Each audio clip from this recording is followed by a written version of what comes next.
The Zappos slogan is "Powered by Service." What started as shoes has expanded into handbags, apparel, and accessories. Their ultimate goal is to be the company that provides the absolute best service online. Zappos believes that when it comes to online purchases, immediate gratification is a critical issue.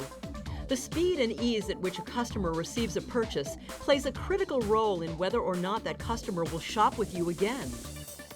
We're growing very, very quickly, and our biggest challenge is that we need to hire good people and get them in, trained, and continue to be motivated and to add value to the company.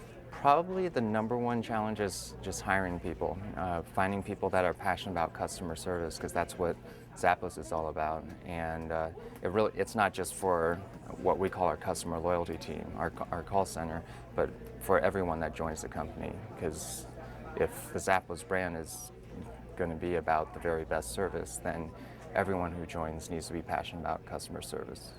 There are not a lot of companies where you can go and just rave about their customer service, but the few that provide really great customer service, you have a very, very loyal following. And I think that's what has helped Zappos over time.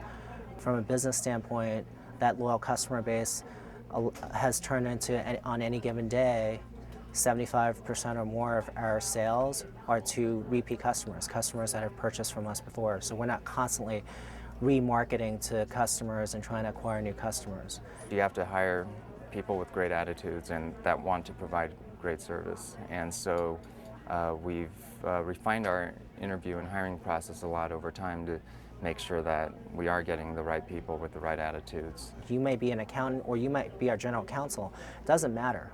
We care so much that you understand our history, our culture, and what we do for the customer, that you go through 4 weeks of training, 3 of which is in the classroom, a week on the phones, and then we send you to our warehouse outside of Louisville, Kentucky, so that you can pick, pack, and ship for our customers and understand the guts of the business before you start whatever you do. When we started out, our tagline was the web's most popular shoe store, but that didn't really make sense as we expanded into handbags and apparel and so on. So we need a new tagline, and just like the products that we add are based on customer feedback, we asked our employees for feedback on what they thought was an appropriate tagline, and we knew that we wanted something that would communicate that Zappos isn't just about shoes or any specific product category, that our real product is great service. And so we just thought Powered by Service made the most sense. Now, this is our receiving dock. This is where all of our shoes come in from our manufacturers and distributors. These conveyors will extend into the trucks, and as the trucks come in, we'll unload the master cases, load them onto the conveyor, and then the conveyor will take it to the receiving station that it has to be received at. All the conveyor has inline barcode readers.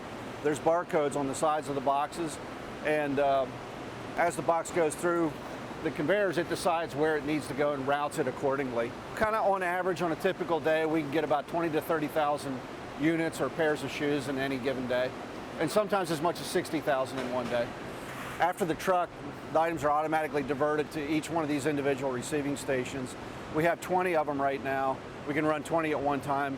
The receiver will open these cases, take the individual items out of the case, and there's a manufacturer's UPC on each one of these. They'll scan that item, and one thing that we do is a little bit different. We put an individual barcode on every single item. So every item, even if they're identical, will have individual serial numbers, so we can track it from cradle to grave, the history of that item. And then that also enters it into our inventory system and receives it. That's the point of receipt for us at that point. After the item is received, then all the receiver has to do is slide it over onto a takeaway belt that will then take it through our system and put it into our inventory system for storage. Customers will often have to return an item because it's not the color they expected. It doesn't look exactly like what they thought. Maybe it doesn't fit as well. So they return the item, and all of the items come back here to return specialists. And these are our most highly trained teammates that we have working here because they understand a wide variety of products. This merging system right here, and we call it the spider merge because it looks like a spider with a bunch of legs. What this was designed and installed for at fairly big expense was to speed up the conveyors. The original configuration of the building, the first design iteration was, and very typical what almost all warehouses or distribution centers look like, is you start on the first floor and you serpentine up to the second floor, then the third floor, then the fourth floor, and then out to outbound. The problem with that is we had a 35-minute conveyor travel time with that system from the furthest point of pick to our outbound system. Since we want to be able to fulfill our orders in an hour or less, we can't afford to let it sit on the conveyor for half an hour. So now we have everything on all floors come together in this spider merge, all merges together and then goes to outbound. So now our conveyor travel time is 5 minutes instead of 35 minutes. Everything is 100% completely random access stored. By storing it completely random access, it's actually much more accurate from an inventory standpoint. The item is almost always going to be where the computer thinks it is. Our inventory accuracy is better than any company I've ever experienced with before. We have a quarterly audit from our bankers that audit our inventory. I know from personal history for the last 2 years that they've been auditing us, we've never had an inventory discrepancy, not once in 2 years. So that's one of the advantages of that. The other advantage is if I stored things together by size, color variation, and manufacturer, and I sent a picker there and I said, go pick a 7.5 Clark's brown certain model of shoe, they're more error prone. It's hand picked from here. We use RF scanners. We don't do any paper picking or pick from list, but the system will direct the picker where to go, what to pick, and they pick it and put it on a takeaway conveyor. It's always a moving number, but we have over 1,100 brands in inventory right now on our website. We have over 900,000 SKUs. We have over 3.7 million units in inventory in this building. So there's, it's pretty staggering numbers. We sell about 27,000 units a day right now this time of year. We expect to sell about 60,000 units a day at Christmas time this year. Right now, our average, from the time a customer clicks the button until it's sitting on a truck ready to go to our carrier, is about 3.5 hours, which is very fast. And that's an average. So there's a fair amount of variation in that. We do many of our orders in under an hour. And different times of the day are faster than other times of the day. During the daylight hours, the early hours, the morning and afternoon shift, we're actually a little bit slower. We have a lighter number of workers in the building because the critical truck pulls to get it there the next day are all at night. So processing it in an hour or less right now is not very important because it's just going to sit on the truck until tonight. Tonight, it'll be crucial. This whole building is 832,000 square feet, or roughly 19.8 football fields under roof. We only built in, initially last year we moved into this building, we only built on half of that building, so 416,000 square feet is in use right now. However, in January of next year, we're gonna have to start building in the other half. We have 23,000 feet of conveyor in the building. We have 5 sliding shoe sorters that are diverting things to different parts of the building. About 2/3 of that conveyor is broken down for the outbound post-picking processes and shipping process, and about 1/3 of it is on the inbound side for returns and receipts. This area up here is our box manufacturing area for erecting boxes and delivering it to packing. Everything you see in this lane is all singles processing or singles packing. And what the packer's doing at this point is they scan the barcode on the item. That scan then initiates a packing slip to be printed. She's putting a barcode on the outside that peels off that packing slip. That's now the order ID for that item. So on the shipping line, there's another sorter after we put the label on the outside. And what that does is it will divert automatically down to a dock that a UPS truck is at, or a FedEx truck, or a postal truck is at. If it's a multi-order, the system knows that, and it will automatically divert it to this side, which is the multi-sort area. If you see, we have several of these shelf units, and each one has a barcode. That's a location. Each one of those locations constitutes a customer order.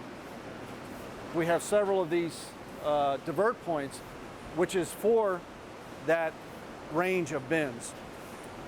Now, the system knows which bin that item is supposed to go to. So it'll automatically divert down the appropriate lane. It won't just randomly go down a lane. It'll go down a lane that's next to the bin that it's supposed to go in. So the sorter then takes the item off of the divert, scans it, and it tells them what bin to put it in. Once the order is complete, there's a printer in the middle of the shelf unit that will print out a packing slip. That packing slip is the cue for the packer on the other side that that order is complete. What they will do then is they will scan the packing slip, which opens that order up. They'll scan the bin, and they'll scan all the items in that bin. What that does is, if in case somebody accidentally slotted it to the wrong side or whatever, this is the last quality check to make sure that we have the correct items in the right bin going to the right order. So they pack it on the other side, and once they pack it, they put it on the conveyor, and it goes off to shipping in the same area the singles do. At that point, it's an order in a box. It's completed. We keep an eye on our order cycle time throughout the day, how fast our orders being fulfilled, how many orders we have in the bucket, the workable bucket, the picking bucket, you know, the variety of buckets, so we know how to manage the workflow through the building. We have as close to a continuous flow process as I've ever seen. As orders come in, it's almost liquid the way they flow through our system and flow out. We don't batch anything up at all. The other thing is all of our systems are homegrown. So we've written and developed all of our systems the way we want them to be, not the way a particular vendor would give them to us. The hardware is the hardware. It's pretty standard stuff. But the software and our methodologies behind it is what's unique to us as opposed to other companies. We've grown a lot since we've moved here. 5 years ago when the company moved here, we had 20 people in 50,000 square feet with about 20,000 pairs of shoes. And now we have over 1 million square feet in total between two buildings, 832,000 feet in this building, 500 people, and 3.7 million pairs of shoes. So that's a lot of growth.